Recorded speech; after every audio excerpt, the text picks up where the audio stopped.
Hello everyone, welcome to this amazing platform of word channel पैनेज of competitive examinations and I am Piyush. तो जैसा कि आपको पता ही है कि अपना एसएससी सीएचएसएल का क्रैश कोर्स चल रहा है जिसमें हम मोस्ट एक्सपेक्टेड क्वेश्चंस को कर रहे हैं। तो ये आपके सीएचएसएल वाले एग्जामिनेशन के लिए तो इंपॉर्टेंट है ही सही। इसके अलावा अगर आपने सीपीओ का एग्जामिनेशन का फॉर्म भी डाला हुआ है तो उसके लिए भी आपके लिए बहुत ज़्यादा हेल्पफुल प्रूव होगा, क्योंकि इसमें जो हम क्वेश्चंस कर रहे हैं ना वो आपके रिसेंटली जो एसएससी का पैटर्न चल रहा है उसके बेस हम क्वेश्चन कर रहे हैं। और जितने भी आपके मैं सेट कराऊंगा सारे के सारे आपको हर एक क्वेश्चन करना है, और आपको कोई भी अगर नया टाइप दिखता है उसमें तो उसको नोट डाउन कर लेना। अपने पास में हमेशा पेन और कॉपी लेके बैठा करो, ठीक है ना। जिससे कि या अगर आपको कोई नया पैटर्न दिखता है, कोई अच्छा क्वेश्चन दिखता है तो आप उसे वहीं के वहीं नोट कर लो, ठीक है ना। चलो, अपना जो इस मेन सीरीज़ का एम है वो ये है कि हम सारे अपने जो भी सेट्स हैं उनके थ्रू पूरी की पूरी मैथ्स को हम कवर कर लें कम से कम 1 से 2 बार। और इसके अलावा हम क्या करेंगे कि जो कोई आपका टाइप छूट जाएगा वो मैं अलग से करवा दूंगा। जैसे कि आपका कॉइन्स से रिलेटेड आजकल क्वेश्चन नहीं आ रहे हैं, लेकिन हो सकता है कि आ जाए, तो मैंने कॉइन्स का जो कॉन्सेप्ट है पूरा और अभी तक जितने भी एसएससी में क्वेश्चन आए हुए हैं वो मैंने लेक्चर पूरा करवा दिया है। आप जाके एक बार प्लेलिस्ट में देखोगे सीएचएसएल के जो आपका क्रैश कोर्स वाली प्लेलिस्ट है ना मैथ्स की, उसमें जाके आप देखोगे तो आपको वहाँ भी मिल जाएगा, ठीक है ना। चलो, अब सेशन को शुरू कर लेते हैं। आपको सेशन के बारे में पता ही होगा कि अपनी यहाँ पर 2 रूल चलते हैं। पहला रूल क्या रहेगा कि आपके सामने मैं क्वेश्चन दिखाऊंगा, क्वेश्चन को हिंदी में भी समझा दूंगा, ठीक है ना। जो बच्चे हिंदी मीडियम के, कोई टेंशन ना लो, मैं आपको हिंदी में भी क्वेश्चन पूरा एक्सप्लेन कर दूंगा। उसके बाद में आपको ऑप्शन दिखाऊंगा। फिर आपको करना क्या है ना, एक बार खुद से वीडियो को पॉज करके क्वेश्चन को ट्राई करना है। फिर मैं जो समझाऊंगा, जो मैं बताऊंगा उसको किस तरीके से करना है, फिर आप वो तरीका देखना, ठीक है ना। चलो, इस तरीके से करने में आपको अच्छा भी लगेगा, ठीक है ना। जब तक आप खुद से क्वेश्चंस को लगाओगे नहीं तब तक कोई मतलब बनेगा ही नहीं उसका, ठीक है। खैर, इसके बाद में दूसरा रूल रहेगा कि आपको मैं जब भी बोलता हूँ समझ में आया कि नहीं आया, बोलो हाँ या ना, तो आपको अपना हाँ या ना में रिप्लाई भी देना है, ठीक है ना। चलो भाई, अब सेशन को शुरू करते हैं। इसके अलावा और भी कई सारे इंपॉर्टेंट कोर्सेज चल रहे हैं चैनल पर आपके लिए, तो वो भी जाके आप देख सकते हो। जैसे कि आपका सीजीएल के सारे 18 सेट के सॉल्यूशन हो गए। इसके अलावा आपका 1300 प्लस कॉमन एरर्स हो गई, जिनका पूरा पूरा एक्सप्लेनेशन विद पार्सिंग और उनका फुल एक्सप्लेनेशन के साथ हम देख रहे होते हैं। उसमें कौन कौन से रूल्स यूज़ होंगे वो भी हम सारी चीज़ें देखेंगे, ठीक है ना।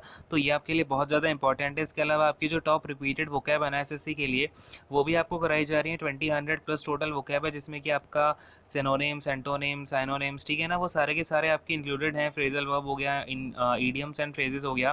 टोटल 30 डेज की क्लासेस उसमें हो चुकी हैं, ठीक है ना। 30 क्लासेस ऑलरेडी हो चुकी हैं, तो आप जाके देख लेना एक बार। चैनल की प्लेलिस्ट में जाओगे, आपको बहुत सारे कोर्सेज मिलेंगे। स्टैटिक जीके का प्रीमियम कोर्स भी मिलेगा, जो आपको of course free of cost he available है। उसे जाके आप अवेल करें और देखिए, उसमें बहुत ज़्यादा आपको जो टू द पॉइंट आपके क्वेश्चंस बन रहे हैं ना आजकल एसएससी में, वो आपको कराया गया है। चाहे वो क्वेश्चन आपका फिर पॉलिटी से बन रहा हो, पॉलिटी के कुछ स्पेशल टॉपिक हैं जहाँ से क्वेश्चन बन रहे हैं आजकल, ठीक है ना। मतलब आपको जो क्वेश्चंस बनने हैं एसएससी में आजकल, देखो एसएससी का कोई अब ये फिक्स पैटर्न नहीं रहा कि सब्जेक्ट से इतना क्वेश्चन आ जाएगा, हिस्ट्री से इतना आ जाएगा, पॉलिटी से इतना आ जाएगा, ज्योग्राफी से इतना, ठीक है ना। तो मेन मुद्दा है कि क्वेश्चन किस टाइप के आ रहे हैं, हमें उस टाइप के क्वेश्चन पे फोकस करना पड़ेगा। तो वो जाके आप जरूर देखें, ठीक है ना। इसके अलावा कई सारे कोर्सेज हैं, आपको वो जाके देख लेना, बहुत ज़्यादा हेल्पफुल आपके लिए प्रूव होंगे, ठीक है। चलो, अब देखो अपने सामने ये है आपका सेट नंबर 6। इसके अलावा मैंने आपको सेट नंबर 6 का जो है पार्ट 1 करा दिया था, ठीक है। तो ये अपना सेट नंबर 6 का पार्ट 2 है। अगर आपने स्टार्टिंग से नहीं देखे सेट नंबर 1 से, तो जरूर देख लेना। आपके लिए सारे के सारे क्वेश्चन जो है बिल्कुल इंपॉर्टेंट है, और हमें हर क्वेश्चन करते हुए चलना है, ठीक है। देखो भाई, अब अपना आज का पहला क्वेश्चन ये हो जाएगा, वैसे अपना सेट नंबर 6 का जो भी नंबर रहा हो, ठीक है। देखो, Sushma bought 6 tables and 12 chairs, यानी कि सुषमा ने क्या किया है, अपनी 6 टेबल और 12 चेयर को खरीदा है 12,000 रुपीज़ में। तो यानी कि अगर मैं बोलूँ 6 टेबल हो गई, प्लस में उसने 12 चेयर को खरीद लिया, टोटल मिला के उसको कितनी कॉस्ट पड़ी है, 12,000 रुपीज़ की कॉस्ट पड़ी है कि नहीं पड़ी है, ठीक है। ये बात बोली जा रही है। फिर बोलती है she sold the tables at a profit of 15%, chair at a loss of 10%। और उसका जो टोटल गेन है, मतलब टोटल फ़ायदा है 300 रुपये का है। तो वो पूछ रहा है हमसे कि जो अपनी टोटल टेबल है ना, कितनी टेबल है भाई, 6 टेबल्स हैं। इन टोटल 6 टेबल्स की कॉस्ट क्या होगी, ठीक है ना। तो ये आपको यहाँ पर वीडियो को पॉज करना है और पॉज करके ट्राई करना है कि इसका आंसर क्या होगा, ठीक है ना। फटाफट से करो उसको पॉज और बताओ। ये रहे आपके ऑप्शन, 6,000, 5,000, 5,400 और 4,800, ठीक है ना। फटाफट से ट्राई करके बताओ। तो आई होप कि आपने पॉज करके ट्राई कर लिया होगा। अब देखो इसे हमें करना कैसे है। Let's say 6 table plus 12 chair की कॉस्ट कितनी है, 12,000 रुपीज़ है, ठीक है ना। ये हो गया अपना 12,000। इसके बाद में दूसरी बात क्या है, she sold the tables at a profit of 15%, यानी कि उसने टेबल को कितने फ़ायदे में बेच दिया है, 15% के फ़ायदे में, ठीक है। तो 6 टेबल हैं, इनमें उसने 15% का फ़ायदा लिया है। इट मीन्स उसने 3/20 में बेच दिया। अगर मैं फ़ायदे की बात करता हूँ प्रॉफिट की, क्लियर है। अब इसके अलावा उसने क्या किया है, चेयर्स को बेच दिया है एट अ लॉस ऑफ 10%, यानी कि उसने 12 चेयर को लॉस पर बेचा है। इट मीन्स 1/10 पे बेच दिया है, जितना पहले था उसका 1/10 लॉस हो गया। अच्छा, अब ये प्लस होगा कि माइनस होगा, लॉस हुआ है तो यहाँ पर क्या होना चाहिए भाई, माइनस होना चाहिए। क्लियर है, ये सारी चीज़ें ध्यान रखने वाली होती हैं। अब देखो इक्वल टू में हमें अब जो इन्हें मिला के टोटल गेन हो रहा है ना, वो कितना हो रहा है, 300 रुपीज़ का हो रहा है। तो ये इक्वल टू में है आपका 300 रुपीज़। बात को समझ पा रहे हैं? क्या हुआ है, 6 टेबल्स जो हैं उनमें अगर मैं प्रॉफिट लेता हूँ अपना 15% का, तो 15% का मतलब कितना होता है, 3/20 होता है। क्लियर है। इसके बाद में 12 जो चेयर हैं उनके ऊपर हमें लॉस हो जाता है 1/10 का, तो लॉस के लिए मैंने यहाँ पर माइनस लगा दिया, और उसके बाद में मुझे 10% का लॉस है, मतलब 1/10 का लॉस हो गया। क्लियर है, इतनी सी बात समझ में आ गई ना। चलो अब देखो यहाँ पर हमें क्या करना है, एक बार हम इसको थोड़ा सा सॉल्व करते हैं। तो देखो अब यहाँ पर अपना ये क्या हो जाएगा, यहाँ से मैं इसमें ×2 कर देता हूँ, नीचे भी ×2 कर देता हूँ, ठीक है ना। तो इससे क्या होगा, अपॉन में 20 हो जाएगा। अब देखो ये 20 को मैं क्या करता हूँ, एलसीएम ले लेता हूँ, ठीक है ना। इस इक्वेशन को देखो, ये हो जाएगा अपना 18t माइनस का 24c इक्वल टू में कितना आ जाएगा भाई, ये हो जाएगा 300 इंटू में 20। क्लियर है, 300 इंटू में 20 हो गया कि नहीं हो गया, बात समझ में आ गई यहाँ तक। अब देखो मुझे कॉस्ट किसकी निकालनी है, टेबल की निकालनी है। यानी कि ये अगर मेरी इक्वेशन नंबर 1 है और ये अगर मेरी इक्वेशन नंबर 2 है, तो मुझे इन दोनों इक्वेशन को इस तरीके से सॉल्व करना पड़ेगा कि जो चेयर्स है ना वो कैंसिल आउट हो जाए। एक बार कलर चेंज करता हूँ, देखें ध्यान से। अब मुझे अगर चेयर को कैंसिल करना है तो यहाँ पर मुझे 24 बनाना पड़ेगा, यानी कि मैं यहाँ पर क्या कर दूँ, ×2 कर दूँ। कोई दिक्कत है क्या, बोलो, कोई दिक्कत है?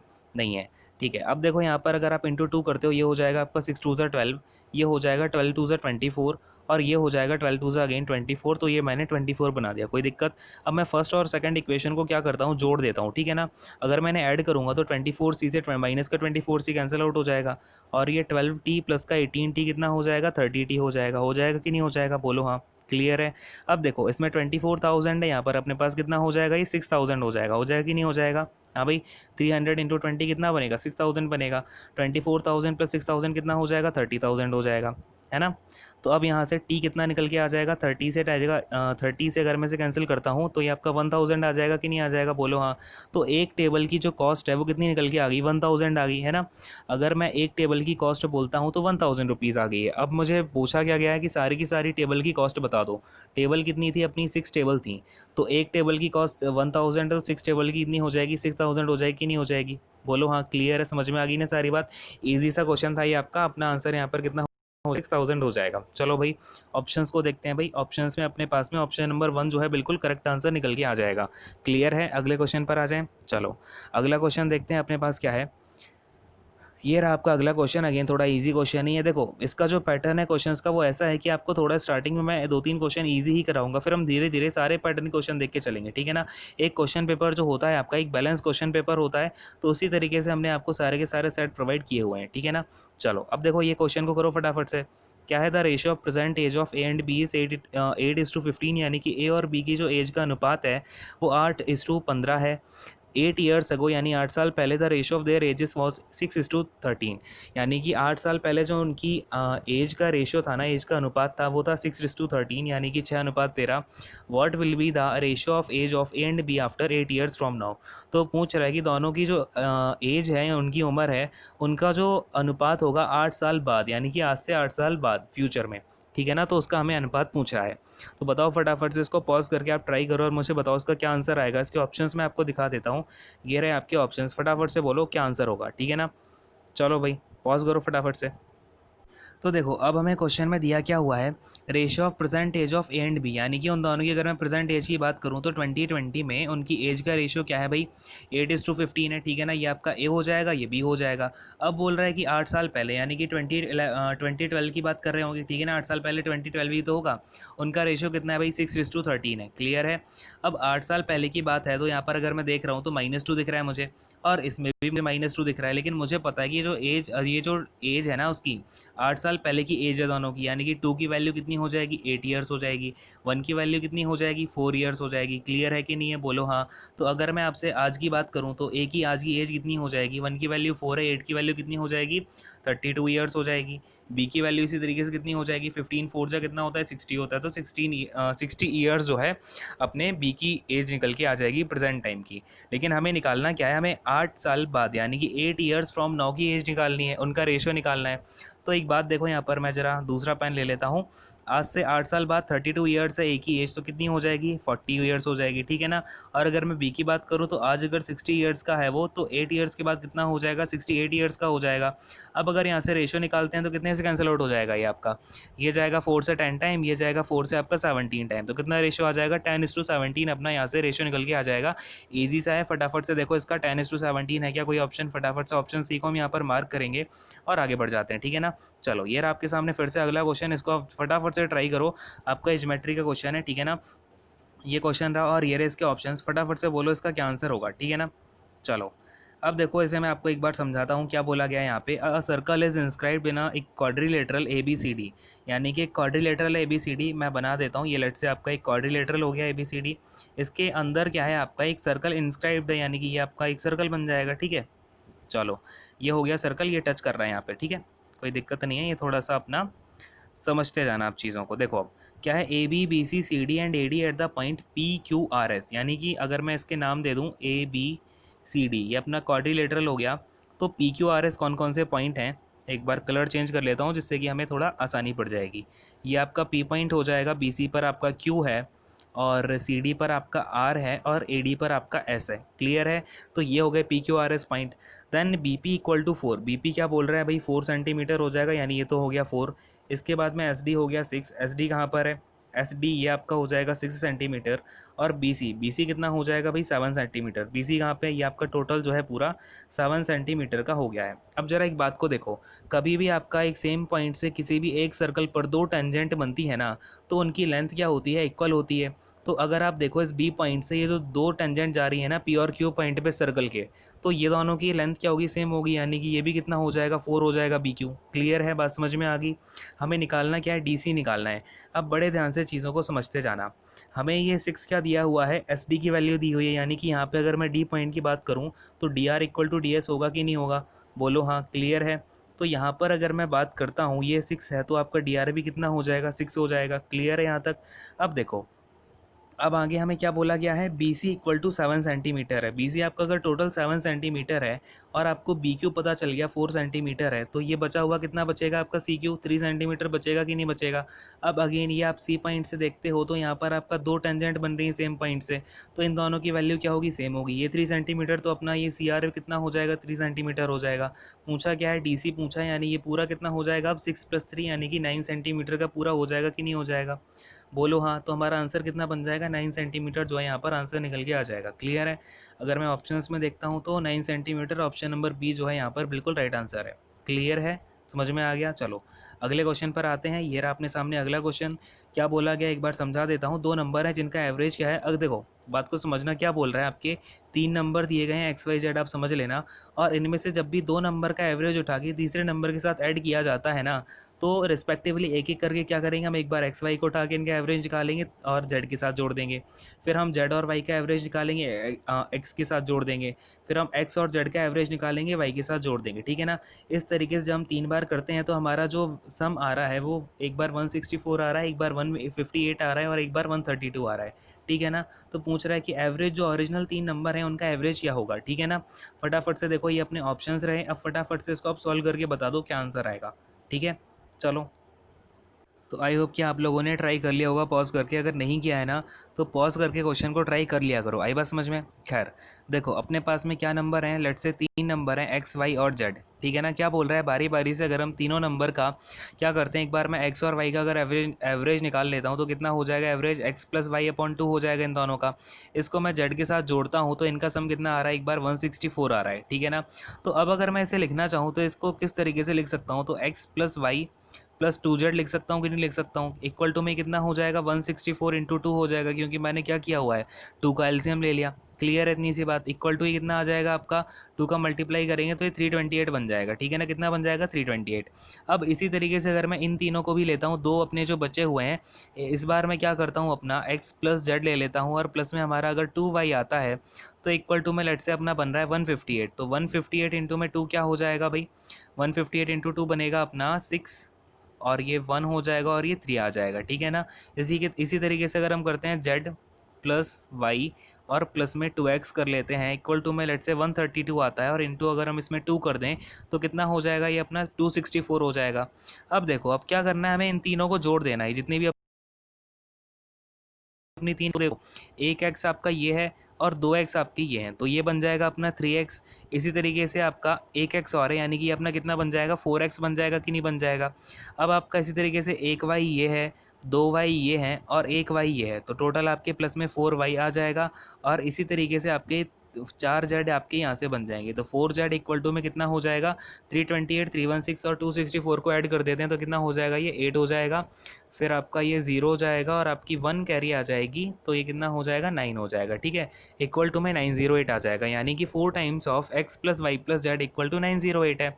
तो मैं यहाँ से x plus Y plus Z निकाल सकता हूँ कि नहीं निकाल सकता हूँ, इक्वल टू में कितना आ जाएगा, 908 अपॉन 4 हो जाएगा। क्लियर है, इतनी सी बात समझ में आ रही है ना।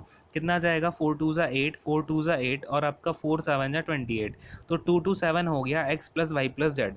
अब मुझे क्वेश्चन में क्या निकालना था, एवरेज निकालना था इन तीनों नंबर का। अब अगर मुझे इन तीनों नंबर का एवरेज निकालना है तो मैं क्या करूँगा, डिवाइड बाई 3 कर दूंगा। इनका मुझे सम पता है इनका, और मुझे नंबर भी पता है, 3 नंबर है, तो एवरेज क्या होता है, सम अपॉन नंबर। क्लियर है ना। तो देखो एवरेज क्या हो जाएगा, 3 से अगर मैं इसमें डिवाइड करता हूँ तो 3 7 जा 21, 3 5 जा 15 और आपका 2 आपका क्या आ जाएगा, रिमाइंडर बच जाएगा और इसके बाद में आपका नीचे आ जाएगा 3। तो आंसर कितना हो जाएगा, 75 राइट 2/3 अपना जो है यहाँ से राइट आंसर निकल के आ जाएगा। क्लियर है, एवरेज क्या हो गया, 75 राइट 2/3। ऑप्शंस को एक बार चेक कर लेते हैं, तो ऑप्शंस में अपना ऑप्शन नंबर 1 जो है बिल्कुल करेक्ट आंसर हो जाएगा। तो बात समझ में आई कि नहीं आई, बोलो हाँ। क्लियर है, और अगर कोई डाउट होता है तो आपको कमेंट सेक्शन में अपना डाउट ज़रूर पूछ लेना है, ठीक है ना। कोई भी दिक्कत होती है तो कमेंट सेक्शन में आपको बिल्कुल अपना डाउट क्लियर कर लेना है, ठीक है। चलो अगले क्वेश्चन पर आते हैं। ये देखो आपके सामने ये रहा अगला क्वेश्चन। अब इसे ज़रा फटाफट से सॉल्व करो, बहुत ही इजी क्वेश्चन है, ठीक है ना। क्या बोला गया है, दो साइड हैं ए बी और ए सी ट्राइंगल ए बी सी की, जिनको हम पी और क्यू तक बढ़ा देते हैं। अगर अपना बाइसेक्टर एंगल बाइसेक्टर जो है इन दोनों का वो ओ तक मिलता है, तो हमें एंगल ए दिया हुआ है बी ओ सी निकालना है, ठीक है ना। या पॉज करके फटाफट से, अब इसमें मैं ऑप्शंस भी नहीं दिखाऊंगा, ठीक है ना। आपको ये क्वेश्चन तो मतलब मुंह जुबानी रटा होना चाहिए, ठीक है। चलो बताओ इसका आंसर क्या है। तो देखो अपने पास में क्या है, एक ट्रायंगल ए बी सी है, तो फटाफट से हम यहाँ पर एक ट्रायंगल बना लेते हैं ए बी सी, ठीक है ना। ये हो जाएगा ए बी और सी। अब क्या बोला हुआ है, इनको हमने क्या किया है, एंगल ए आपकी क्या है, साइड ए बी और ए सी को हमने एक्सटेंड कर दिया पी और क्यू तक, ठीक है ना। ये आपका लेट से ए बी हो गया और ये ए सी हो गया, हमने इसे एक्सटेंड कर दिया, ये आपका पॉइंट पी हो गया और ये आपका पॉइंट क्यू हो गया। क्लियर है। अब बोल रहे हैं bisector of angle P B C, यानी कि आपका इसका बाइसेक्टर, एक बार मैं कलर को चेंज कर लेता हूँ, देखें। इसका मतलब आपका ये वाला जो बाइसेक्टर आएगा, और इसके बाद में बाइसेक्टर है तो ये आपका क्या हो जाएगा, दोनों एंगल इक्वल बनेंगे, हाफ हाफ कर देगा और ये आपका बाइसेक्टर का साइन हो जाएगा, ठीक है ना। इसी तरीके से एंगल क्यू सी बी को ये हाफ करेगा, तो क्यू सी बी को अगर मैं यहाँ से हाफ करता हूँ तो ये चला जाएगा आपका, ठीक है ना। और ये दोनों जाके कहाँ पर मिलते हैं, पॉइंट ओ पर मिलते हैं, ठीक है ना। ये आपका पॉइंट ओ है और ये क्या है, आपके एक्सटर्नल एंगल बाइसेक्टर्स हैं कि नहीं है, बोलो हाँ। क्लियर है। और यहाँ पर आपको एंगल ए दे रखा है कितना, तो 92 डिग्री ए हमें दे रखा है। क्लियर है, इतनी सी बात। तो अब मुझे एक बात बताओ, कभी भी आपका जब हमें एक्सटीरियर एंगल बाइसेक्टर निकालने होते हैं और हमें उसका सीधा जो आपका अपोजिट एंगल पता हो, तो हमारा क्या होता है, वैल्यू, अपनी वैल्यू निकल के आ जाती है 90 माइनस का ये जो हमारा एंगल ए है, a/2, ठीक है ना। समझ जा रहे हैं बात को। क्लियर है। अगर यहीं मुझे इंटरनल एंगल बाइसेक्टर निकालने होते, लेट्स से ये अपना इंटरनल एंगल बाइसेक्टर होता, ये भी एक इंटरनल एंगल बाइसेक्टर होता, तो इसका फॉर्मूला हो जाता है 90 + a/2, ठीक है ना। इतनी सी बात तो सबको समझ में आती होगी, पता है सबको। क्लियर है ना। चलो अभी ये देखो 90 - a/2 यानी कि 90 माइनस का 46 करेंगे, 92 का 46 होता है ना। चलो 90 में से 46 जाएगा, कितना बचेगा, 44 बचेगा। आंसर कितना हो जाएगा, 44 डिग्री। क्लियर है। ऑप्शंस को देखते हैं तो 44 डिग्री अपना ऑप्शन नंबर 1 में दे रखा है। समझ में आ गया, क्लियर हो गया। चलो अगले क्वेश्चन पर आते हैं। ये रहा आपका अगला क्वेश्चन, काफ़ी अच्छा क्वेश्चन है, इसको जरा फटाफट से सॉल्व करके बता दो मुझे, ठीक है ना। ये रहे आपके ऑप्शंस, वीडियो को पॉज करो, एक बार इसे करने की कोशिश करो। है क्वेश्चन ये बहुत ईजी, लेकिन अगर आप नहीं समझ पाए चीज़ों को तो थोड़ी दिक्कत पड़ सकती है, ठीक है ना। चलो फिर करो फटाफट से। अब देखो, अब मैं आपको यहाँ पर एक चीज़ बताता हूँ आपको ना, ये आपको एक तो कन्वेंशनल मेथड है कि आप क्या करो, यहाँ से x की value equal to two minus P यहाँ पर आप पुट करो और फिर यहाँ पर भी आप क्या करेंगे, एक्स की वैल्यू टू माइनस पी डाल दोगे, फिर आप इसको पूरा सॉल्व करोगे तो आपका आंसर निकल के आ जाएगा, कोई दिक्कत नहीं है, ठीक है ना। एक तो ये कन्वेंशनल मेथड है, मैं आपको कन्वेंशनल भी सॉल्व करके दिखा दूंगा, ठीक है, कोई दिक्कत नहीं है, लेकिन पहले जो मुझे बताना है वो सारी चीज़ें मैं आपको थोड़ी बता देता हूँ, ठीक है। अब देखो यहाँ पर अपना x equal to two minus p दे रखा है और यहाँ पर x cube plus six x p plus p cube हमें निकालना है, ठीक है। तो बात को समझना, अब यहाँ पर अपने पास दो इक्वेशन है और अपने पास एक इक्वेशन है और दो वेरिएबल हैं, ठीक है ना। यानी कि मैं यहाँ पर एक जो वेरिएबल है ना उसे मैं कुछ मान सकता हूँ।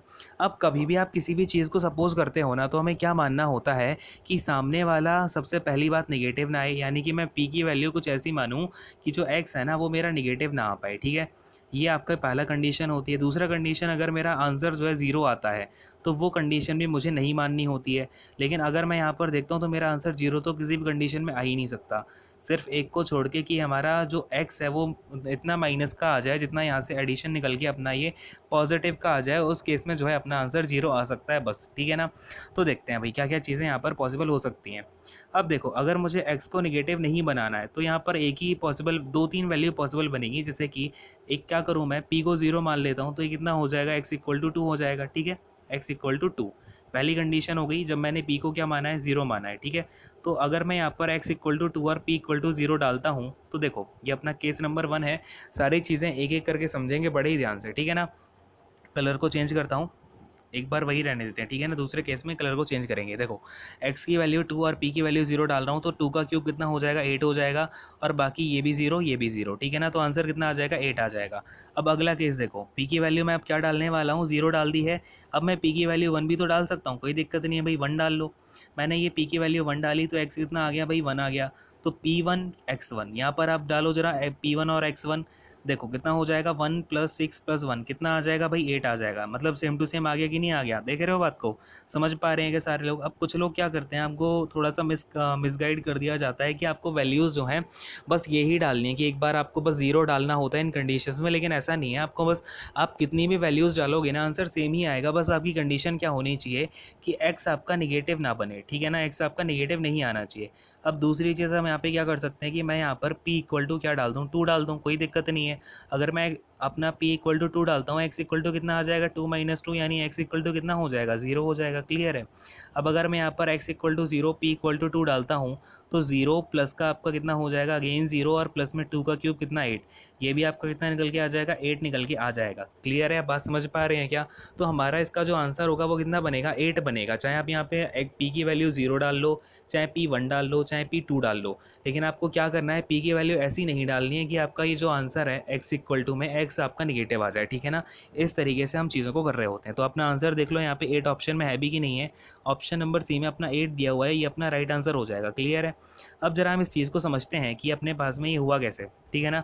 ये तो आपका हो गया। अब एक बार मैं जरा कन्वेंशनल मेथड भी बता देता हूँ कि आपको कन्वेंशनल कैसे करना है, क्योंकि कन्वेंशनल क्या होता है ना, कई सारे बच्चे बोलते हैं कि सर आपने ये तो छोड़ ही दिया कि हवा में उड़ा दिया, ठीक है ना। ऐसा नहीं होता है, लेकिन आपको एग्ज़ाम में ना को यही चीज़ें अप्लाई करनी पड़ेंगी। आप एग्ज़ाम में अपना सारा फॉर्मूला खोल के इंटू करके नहीं कर सकते हो, ठीक है चीज़ों को। खैर देखो मैं एक बार दिखा देता हूँ आपको, बड़े ध्यान से देखना। अब अगर मैं यहाँ पर x equal to two minus P लेता हूँ तो यहाँ से एक्स क्यूब कितना आ जाएगा, एक्स क्यूब अपना निकल के आ जाएगा ए क्यूब, यानी कि एट, माइनस का बी क्यूब, यानी कि ये बन जाएगा अपना पी क्यूब, और आ जाएगा ये माइनस का कितना, तो 12p हो जाएगा, ठीक है ना। और प्लस का अपना हो जाएगा ये 6p², क्लियर है ना, सारी बातें समझ में आ रही हैं। 3a² भी प्लस 3b होता है, ठीक है। तो अब ये क्या हो जाएगा, प्लस में 6 इंटू में p, और ये x की प्लेस पर मैं क्या डाल देता हूँ, टू माइनस पी डाल देता हूँ, कोई दिक्कत नहीं है। और प्लस में अपना पी क्यूब दे रखा है, ठीक है। तो ये भी अगेन ईजी ही है, इतना ज़्यादा आपका टफ भी नहीं है। कन्वेंशनल जो मेथड है, अगर मैं फॉर्मूला खोलता हूँ तो ये हो जाएगा माइनस का 12p प्लस का 6p², और ये आ जाएगा प्लस का, ये हो जाएगा आपका प्लस का 12p और माइनस का 6p², और प्लस में कितना हो जाएगा आपका p क्यूब हो जाएगा, ठीक है ना। माइनस का p क्यूब से आपका प्लस का p क्यूब कैंसिल आउट हो जाएगा। कलर को एक बार चेंज करते हैं, माइनस का 12p से प्लस का 12p कैंसिल आउट, और 6p² से माइनस का 6p² कैंसिल आउट हो जाएगा। कितना बचेगा भाई, 8 बचेगा, ये अपना राइट आंसर हो जाएगा, ठीक है ना। तो ये भी इतना ज़्यादा कठिन नहीं है, लेकिन आपको दोनों तरीके से चीज़ों को सोचना आना चाहिए, ठीक है ना। मैंने दोनों मेथड आपको बता ही दिए हैं। खैर अगले क्वेश्चन पर आते हैं। ये रहा आपका अगला क्वेश्चन, फटाफट से इसको आप ट्राई करें। ये रहा आपका अगला क्वेश्चन, ट्रायंगल एबीसी में क्या हो रहा है, एडी बाइसेक्ट करता है एंगल ए को और इंटरसेक्ट करता है बीसी पर डी पॉइंट पर। तो बी सी अगर ए है, ए सी बी है, और ए बी इक्वल टू सी है, तो हमें बी डी की वैल्यू निकालनी है। क्लियर है?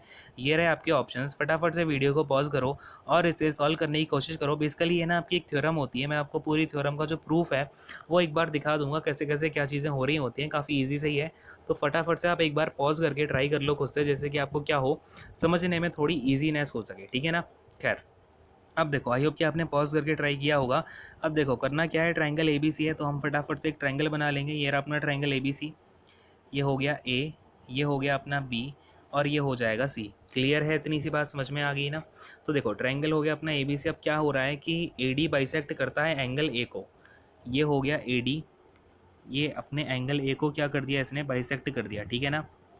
ये है डी पॉइंट। अब क्या बोल रहा है, बी सी इक्वल टू में अगर ए है, ये पूरा जो बी सी है ना, एक बार कलर को चेंज करता हूँ, बी सी जो अपना पूरा दे रखा है, ये ए दे रखा है। इसके बाद में ए सी पूरा कितना है भाई, ए सी पूरा बी है, और ए बी इक्वल टू में पूरा सी है। ठीक है ना? ये सारी बातें हैं। तो हमसे पूछ रहा है कि बी डी की वैल्यू बता दो। अब ध्यान से समझना यहाँ पे। अब अगर मैं देखता हूँ ये अपना एक एंगल बाइसेक्टर है ना, तो एंगल बाइसेक्टर की जो आपका मेन फंक्शन होता है, या फिर वहाँ से जो थ्योरम निकल के आती है, वो क्या होती है कि जो इनका जो रेशियो है ना साइड का, यानी कि अगर मैं बोलूँ ए सी अपॉन का ए बी, इनका जो रेशियो होता है वो किसके इक्वल होता है, वो इक्वल टू में होता है ये जिस भी सामने वाली लाइन को जिस रेशियो में इंटरसेक्ट करेगी। ठीक है ना? तो किस रेशियो में इसने इंटरसेक्ट किया हुआ है, डी सी, अगर मैं बोलूँ डी सी अपॉन का बी डी। ठीक है ना? इस तरीके से इसने बाइसेक्ट कर दिया, इंटरसेक्ट कर दिया कि नहीं कर दिया। क्लियर है? बात समझ में आ रही है? तो ए सी की प्लेस पर अगर मैं लिख देता हूँ, ए सी क्या है अपना, ए सी है बी, और ए बी क्या है भाई, ए बी है अपना सी, इक्वल टू में। अब बात को समझना बड़े ध्यान से। मुझे करना क्या है यहाँ पर, D C upon B D एक बार मैं लिख देता हूँ। मुझे करना क्या है ना, कि मुझे इस तरीके से वैल्यू को निकालना है कि मेरा अकेला बी डी बच जाए यहाँ पे। तो देखो मैं क्या करूँगा, यहाँ पे +1 कर दूंगा, और यहाँ पर भी +1 कर दूंगा। तो इससे क्या होगा कि मेरा यहाँ पर B D plus D C हो जाएगा, जो कि यहाँ पर बी सी बन जाएगा, और नीचे क्या बनेगा अपना एलसीएम में बी डी रह जाएगा, जिससे मैं बी डी की वैल्यू निकाल सकता हूँ। ठीक है ना? अब समझ में आ रहा है मैं क्यों +1 कर रहा हूँ? ठीक है? तो देखो ये क्या हो जाएगा अपना, बी प्लस सी अपॉन का सी हो जाएगा, और इक्वल टू में डी सी प्लस का बी डी हो जाएगा। ठीक है ना? डी सी प्लस का बी डी, और अपॉन में क्या हो जाएगा, ये बी डी हो जाएगा। अब मुझे बताओ डी सी प्लस का बी डी है क्या, एक्चुअली में बी सी ही तो है ये पूरा का पूरा। तो ये इक्वल टू में हो जाएगा बी सी अपॉन का बी डी। हाँ कि नहीं, बोलो हाँ। क्लियर है सारी बातें? अब मैं यहाँ पर कलर को एक बार चेंज करता हूँ, तो बी सी के प्लेस पर हम क्या लिख सकते हैं, बी सी अपना है कितना, ए के इक्वल है। ठीक है ना? तो ए अपॉन का बी डी हो जाएगा। बात को समझ पा रहे हैं? तो यहाँ से बी डी इक्वल टू कितना निकल के आ जाएगा, बी डी इक्वल टू ये ए चला जाएगा इसके साथ में क्रॉस में, तो बी डी इक्वल टू हो जाएगा ए सी अपॉन का बी प्लस सी। बोलो हाँ। क्लियर है क्या? बात समझ में आ रही है ना? तो हमारा बी डी किसके इक्वल हो जाएगा, ए सी अपॉन बी प्लस सी के इक्वल टू आ जाएगा। इसको आप इस रिज़ल्ट को ना थोड़ा याद भी रख सकते हो, ये काफ़ी इंपॉर्टेंट रिजल्ट है, और हो सकता है कि इसके ऊपर आपको सीधे सीधे क्वेश्चंस भी देखने को मिल जाएं। ठीक है ना? तो मैंने ये इस क्वेश्चन को इसलिए इंक्लूड किया हुआ है कि हमने इसका प्रूफ भी देख लिया, और हमें इसका डायरेक्ट रिजल्ट भी याद रखना है। ठीक है? अब देखो ऑप्शंस में देखो क्या आंसर, सी ए अपॉन का ए प्लस बी यहाँ पर क्या हो जाएगा, बिल्कुल राइट आंसर हो जाएगा। ठीक है ना? सी ए अपॉन का ए प्लस सी की भाई बी प्लस सी, बोलो फटाफट से, क्या होगा, बी प्लस सी होगा। ठीक है? तो यहाँ पर अपना ये हो जाएगा राइट आंसर। अगले क्वेश्चन पर आते हैं। देखो भाई अगला क्वेश्चन क्या है मेरे पास में, ये रहा आपका अगला क्वेश्चन। अब जरा इसे फटाफट से करके बता दो। आपका ये टाइम एंड वर्क का क्वेश्चन है, एक बार समझा देता हूँ क्या बोला गया है। The ratio of efficiency of A B और सी, ए बी सी की एफिशिएंसी जो है उसका रेशियो दिया हुआ है हमें 7:5:8, यानी कि इनकी क्षमता का हमें अनुपात दिया हुआ है। Working together they can complete a piece of work in 42 days, यानी कि वो एक साथ मिलकर ना कितने डेज में काम कंप्लीट करते हैं, 42 दिन में आपका पूरा काम कंप्लीट कर रहे होते हैं। और बी प्लस सी मिलके कितने दिन में काम करते हैं, 21 दिन में करते हैं। ठीक है ना? और बाकी का जो बचा हुआ काम है वो अकेला ए करता है। तो पूछ रहा है कि पूरा का पूरा जो काम है वो कितने दिन में कंप्लीट हो जाएगा। ठीक है ना? ये रहे आपके ऑप्शंस, फटाफट से बता दो कौन सा वाला आंसर यहाँ पर आपका करेक्ट आंसर होगा। ठीक है ना? चलो बोलो फटाफट से। देखो यहाँ पर अब हमें एफिशिएंसी का रेशियो कितना दे रखा है, 7:5:8। ठीक है ना? इसको मैं साइड में लिख देता हूँ, 7:5:8, ये इन तीनों की एफिशिएंसी का रेशियो है। अब ये तीनों मिलके कितने दिन में काम को कंप्लीट करते हैं, 42 डेज में करते हैं। तो अगर मैं टोटल वर्क बोलना चाहूँ, टोटल वर्क क्या हो जाएगा, टोटल इनकी जो एफिशिएंसी होगी इंटू में टोटल टाइम। बोलो हाँ। क्लियर है? तो इनकी टोटल एफिशिएंसी कितनी है, 7 + 8 हो जाएगा 15, और हो जाएगा ये आपका 15 + 5 20। ठीक है ना? 20 इंटू में 42 डेज, यानी कि ये अपना क्या हो जाएगा, टोटल वर्क हो जाएगा। बोलो हाँ कि नहीं? क्लियर है?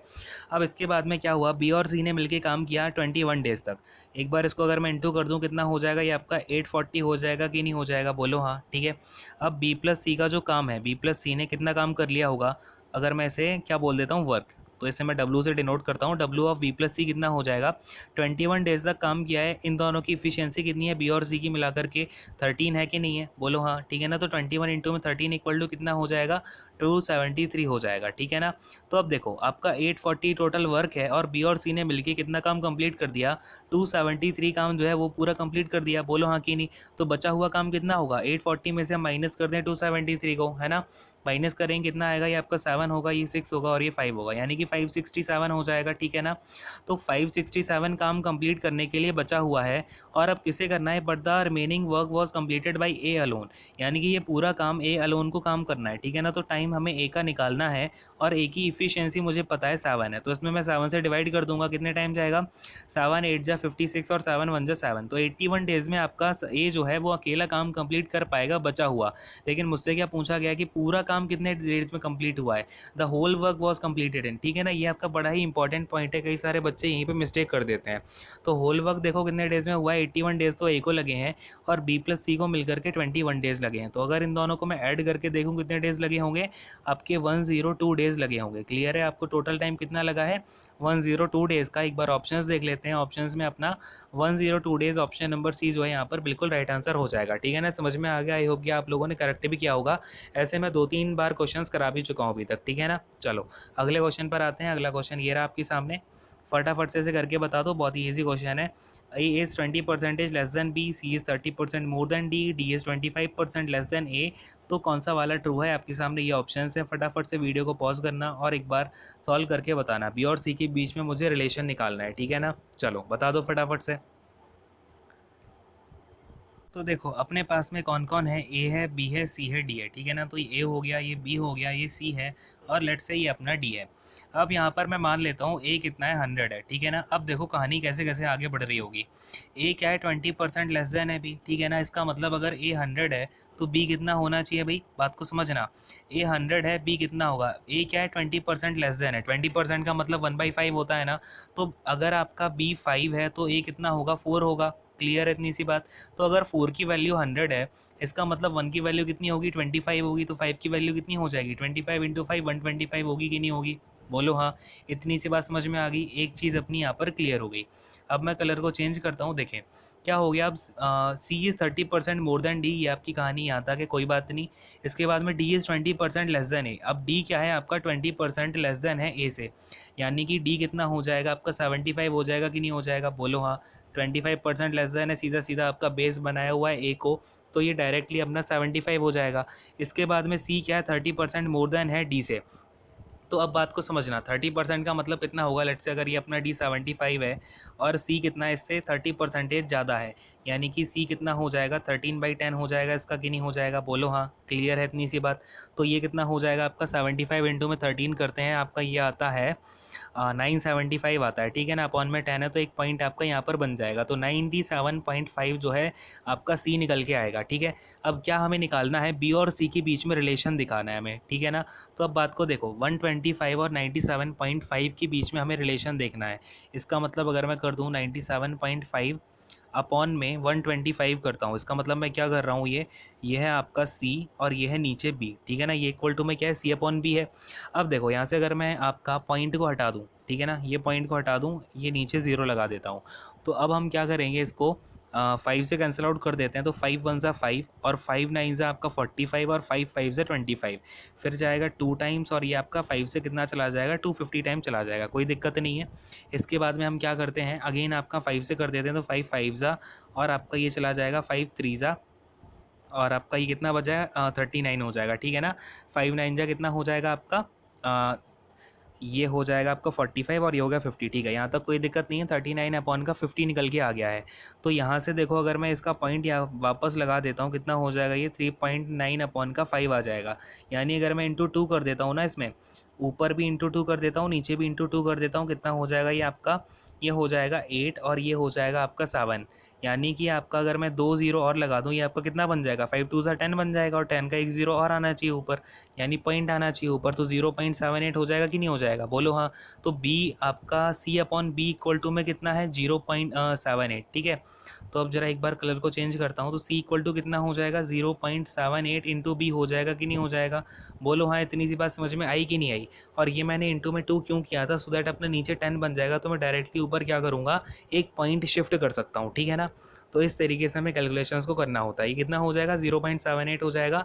ऑप्शंस को एक बार चेक कर लो, 0.78 क्या है आपका, सी इक्वल टू 0.78 बी वाले ऑप्शन में दे रखा है, ये अपना बिल्कुल राइट आंसर हो जाएगा। क्लियर है, बात समझ में आ गई ना। अगले क्वेश्चन पर आता हूँ फटाफट से। ये रहा आपके सामने अगला क्वेश्चन, इसको जरा फटाफट से ट्राई करें और इसके ऑप्शंस ये रहे, क्या आंसर आपका यहाँ पर आएगा, ठीक है ना, बता दो फटाफट से। चलो अब देखो यहाँ पर हमें क्या बोल रखा है, कॉट थीटा इक्वल टू में √7 है, तो यहाँ पर अपना √7 क्या हो जाएगा, बेस अपॉन परपेंडिकुलर होगा कि नहीं होगा। कॉट थीटा क्या होता है, बेस अपॉन परपेंडिकुलर होता है, इसका मतलब √7 तो बेस है और अपॉन में 1 जो रहा होगा वो अपना परपेंडिकुलर हो जाएगा। क्लियर है। तो हाइपोटेनस कितना हो जाएगा, अंडर रूट का P square plus B square होता है, यानी कि 1 प्लस का अंडर √7 का होल स्क्वायर कितना हो जाएगा, 7 हो जाएगा। इक्वल टू में कितना निकल के आ जाएगा, √8 आ जाएगा कि नहीं आ जाएगा, √8 आ जाएगा अपना हाइपोटेनस। क्लियर हो गया। अब देखो cosec square theta minus sec square theta क्या हो जाएगा, यहाँ पर इसको लिखते हैं cosec square theta. Cosec square theta क्या होता है अपना, बेस अपॉन हाइपोटेनस होता है, हाइपोटेनस अपॉन का परपेंडिकुलर होता है कि नहीं होता है। कॉसेक थीटा क्या होता है, हाइपोटेनस अपॉन का परपेंडिकुलर, यानी कि हमारा यहाँ पर √8 का अगर मैं स्क्वायर कर दूँ, क्योंकि ये स्क्वायर है यहाँ पर, तो 8 अपॉन कितना हो जाएगा, 8 अपॉन 1 हो जाएगा, परपेंडिकुलर हमारा यहाँ पर 1 है, ठीक है ना। और माइनस का सेक स्क्वायर थीटा, यानी कि सेक स्क्वायर थीटा क्या होता है, हाइपोटेनस अपॉन का बेस, तो √8 का स्क्वायर तो 8 हो जाएगा, अपॉन का बेस यानी कि अपना √7 का स्क्वायर 7 हो जाएगा। क्लियर है। इसी तरीके से 8 प्लस का आ जाएगा ये 8/7। कोई दिक्कत यहाँ तक, कोई दिक्कत समस्या परेशानी आ रही हो तो बताएं, ठीक है ना। ये हो जाएगा 56, अब माइनस का 8 अगर मैं एलसीएम ले लेता हूँ अपॉन में 7, और ये हो जाएगा 56 + 8 अपॉन का 7, ठीक है ना। 7 से 7 को कैंसिल आउट कर देता हूँ, ये आपका कितना बचेगा, 48 ऊपर आ जाएगा और नीचे कितना आ जाएगा भाई, ये हो जाएगा 64, ठीक है। अब अगर मैं इसे काटता हूँ तो 3 टाइम्स आपका ये जाएगा और ये जाएगा 4 टाइम्स। क्लियर है। 16 3 ज़ा 48 और 16 4 ज़ा 64, तो अपना रेशियो कितना आ जाएगा, 3/4 का रेशियो आ जाएगा। क्लियर है।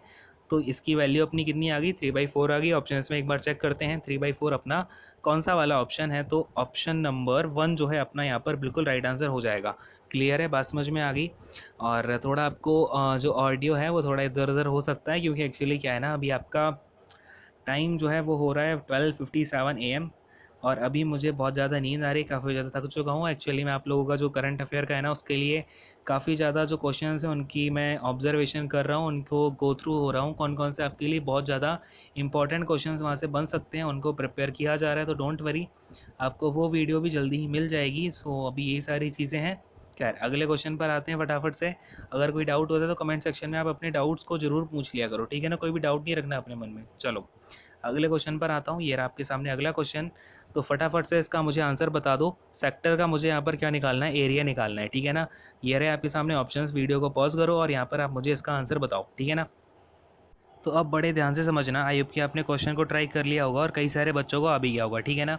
तो एक बार मैं आपको थोड़ा बेसिक समझाता हूँ। कभी भी आपका लेट से आपका कोई सर्कल है, ठीक है ना, यहाँ पर आपका सर्कल का जो सेंटर है, इस सेंटर से हम क्या करते हैं, किसी पर्टिकुलर एंगल पर कोई सेक्टर काट लेते हैं, ठीक है। अगर मैं आपसे यहाँ पर अपने क्वेश्चन में बोलूँ तो ये वाला जो एंगल है आपका 150 डिग्री का है, ठीक है ना। ये आपका 150 डिग्री का है, आपको पता ही जो पूरा एंगल होता है अपना 360 डिग्री का एंगल बन रहा होता है, ठीक है।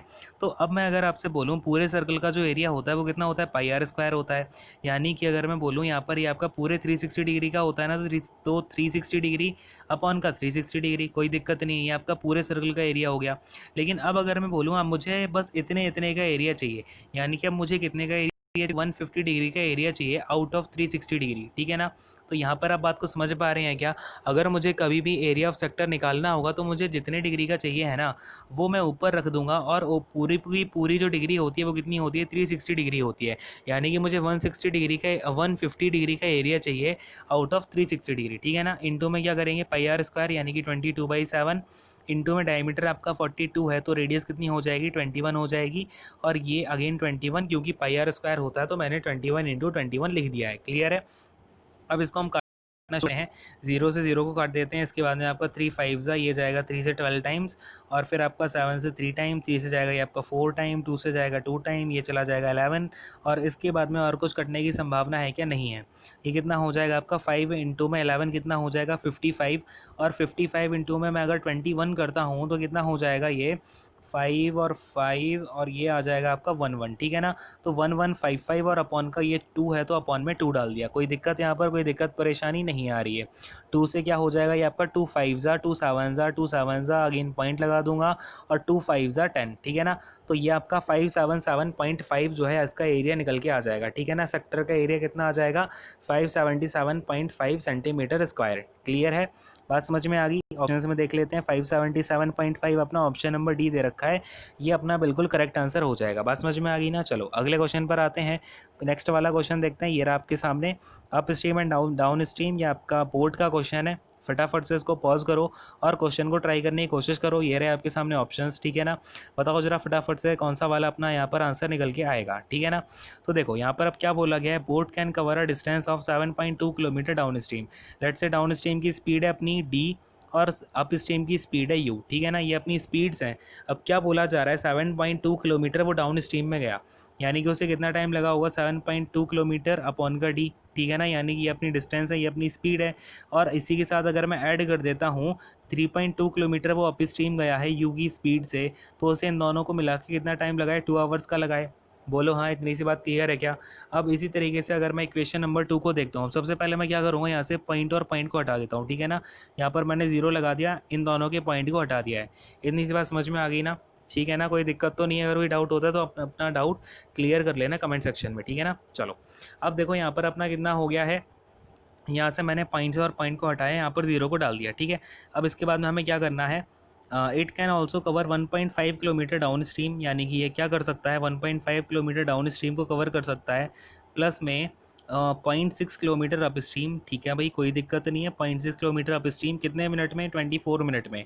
अब यहाँ पर बात अपन आवर में कर रहे हैं तो अपॉन में 60 यहाँ भी डाल देता हूँ, कोई दिक्कत नहीं है। पॉइंट और पॉइंट को हटा देता हूँ, यहाँ पर मैं 0 लगा दूंगा, ठीक है। इतनी सी बात समझ में आ रही है ना। चलो अब मैं दूसरे कलर का यूज़ करता हूँ, तो ये 60 से कितने टाइम चला जाएगा, 4 टाइम चला जाएगा, ठीक है। अब देखो बात को समझना बड़े ध्यान से। अब अगर मैं क्या करता हूँ, यहाँ से 2 से एक बार कैंसिल आउट करता हूँ, तो ये हो जाएगा 2, यहाँ से बच जाएगा 10, और ये आ जाएगा अपना 16, और ये आ जाएगा 36। यहाँ तक कोई दिक्कत परेशानी समस्या, ठीक है भाई। चलो अब मुझे करना क्या है, मुझे स्पीड निकालनी है डाउन स्ट्रीम की। तो मैं क्या करूँ, इन दोनों इक्वेशन से यू को कैंसिल आउट कर दूँ, ठीक है ना। इसका मतलब मुझे जो यू के ऊपर अपना न्यूमरेटर है ना 6 और ये 16, इनको कुछ भी करके इक्वल बनाना पड़ेगा। तो मैं 16 को 6 बनाता हूँ, किस तरीके से देखना।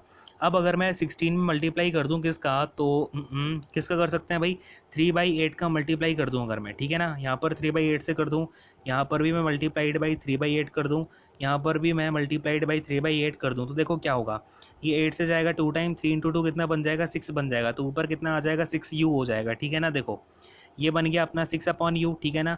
और ये अपना बन जाएगा यहाँ पर कितना, तो देखना बड़े ध्यान से यहाँ पे वेट अ सेकेंड। देखो ये हो जाएगा आपका 2 टाइम्स, और ये हो जाएगा 9, और 9 3 27, और 27/2 हो जाएगा, यानी कि 27/2 कितना होता है 13.5। तो ये हो जाएगा आपका 13.5/d। बात को समझ पा रहे हो क्या, ये थोड़ा सा आपको क्लियरली दिख रहा है क्या। ये मैंने यहाँ पर 13.5 लिख दिया है, ठीक है। तो ये हो गया आपका 13.5/d, ठीक है ना। अब देखो अब मैं क्या कर रहा हूँ, इन दोनों को ऐड कर दे रहा हूँ। यहाँ पे आपका 10 इंटू 3/8 है, यानी कि अपना कितना हो जाएगा 30/8, यानी 15/4 हो जाएगा, ठीक है। कोई दिक्कत तो नहीं है यहाँ पे, किसी कोई परेशानी तो नहीं हो रही समझने में, ठीक है ना। क्लियरली दिख रही है ना सारी चीज़ें। देखो ये अगर मैं अब क्या करता हूँ, अब देखो बड़ा कौन सा अपना नीचे वाला बड़ा है ना, तो मैं इससे इसे माइनस कर देता हूँ। सेकंड वाली इक्वेशन ये है, फर्स्ट वाली इक्वेशन ये है, मैं सेकंड वाली इक्वेशन से फर्स्ट वाली इक्वेशन को माइनस कर रहा हूँ, ध्यान से समझना। अब ये क्या है, ऊपर 15/d है, ये है अपना 13.5/d। तो 15 से अगर मैं 13.5 को माइनस करता हूँ कितना आएगा 1.5 आएगा, अपॉन में आपका एज इट इज़ डी में लिख दूंगा, ठीक है। इतनी सी बात क्लियर है। अब मैं 6/u से 6/u को माइनस कर दूंगा, ये तो कैंसिल आउट हो जाएगा, ठीक है, कोई दिक्कत नहीं है। ये हो गया कैंसिल आउट, तो यहाँ पर आपका 0 हो गया, इक्वल टू में 4 माइनस का 15/4 कितना हो जाएगा, ये आपका 1/4 हो जाएगा। क्लियर है, यानी कि यहाँ से d कितना निकल के आ जाएगा आपका 15.4 15.4 सॉरी 1.5, 1.5 इंटू में आपका 4 हो जाएगा, क्लियर है। तो 1.5 इंटू 4 कितना होता है, 6 होता है, क्लियर है। तो अपनी जो डाउन स्ट्रीम की स्पीड हो जाएगी वो कितनी आ जाएगी, 6 किलोमीटर पर आवर। बात को समझ पा रहे हैं क्या, समझ में आ गया। हमें करना कुछ नहीं होता है, बस किसी तरीके से जो चीज़ पूछी गई है उसके अलावा जो भी चीज़ है हमें उसे कैंसिल आउट करना होता है। इस तरीके से हम चीज़ों को अरेंज कर लेते हैं, ठीक है ना। तो आंसर कितना हो जाएगा, 6 किलोमीटर पर आवर जो है अपना यहाँ पर आंसर निकल के आ जाएगा। तो अगर मैं ऑप्शन को देखना चाहूँ यहाँ पर कौन सा आंसर हो जाएगा, ये अपना ऑप्शन नंबर 1 जो है बिल्कुल राइट आंसर हो जाएगा, ठीक है ना। बात समझ में आ गई, क्लियर हुई सारी चीज़ें। तो यहीं पर मैं सेशन को एंड करता हूँ। आई होप कि आपको सारी बातें क्लियर हो पाई होंगी। एंड यहाँ पर आपका जो आपका सेट नंबर 6 है वो पूरा कंप्लीट हो गया। नेक्स्ट वाले सेशन में हम सेट नंबर 7 को डिस्कस कर रहे होंगे। तो मुझे बताना कैसा लगा आपको सेशन। एंड अगर सेशन अच्छा लगता है तो लाइक शेयर एंड सब्सक्राइब कर देना। और अगर आपने अभी तक और चैनल को नहीं देखा है तो जाके आप चैनल की प्लेलिस्ट को विजिट कर लेना, आपको और भी जो भी इंपॉर्टेंट कोर्सेज हैं वो मिल जाएंगे, ठीक है ना। Thank you so much, God bless you all, take care, bye bye.